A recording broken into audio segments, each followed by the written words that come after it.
Hidus med tip ngadon kaway kachik kismat paban ta lipstick kadurba bru shisha lathik kumi chawla sansnen alayalang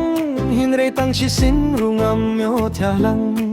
nga kwah kipor kisngi bat kudu piwai nga kwah bang kudu hak sangti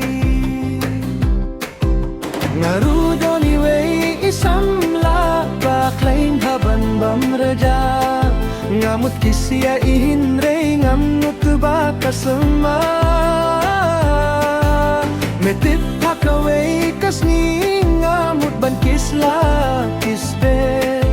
hinre da khong pong hanga bedon kae anilit thait tararara anilit thait tararara anilit thait tararara anilit thait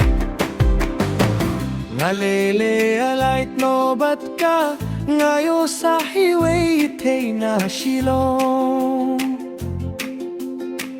ibajrong không đông iyong yang apidang sotine kumno hinre nga juba bem pingala pro iyogi ang ashish ngam tre shuyapi namar pimde shu shinrang soti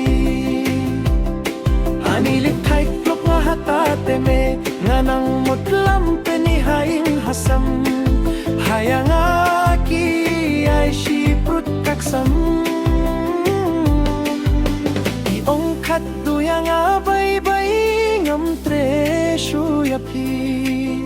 markilipat nga okto paya pa kumri ulorni anilit thait tarara anilit thait tarara anilit thait tarara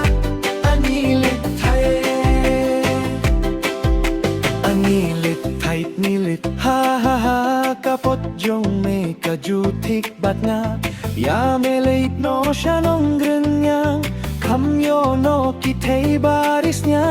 hang tate jing im jong ni kandyang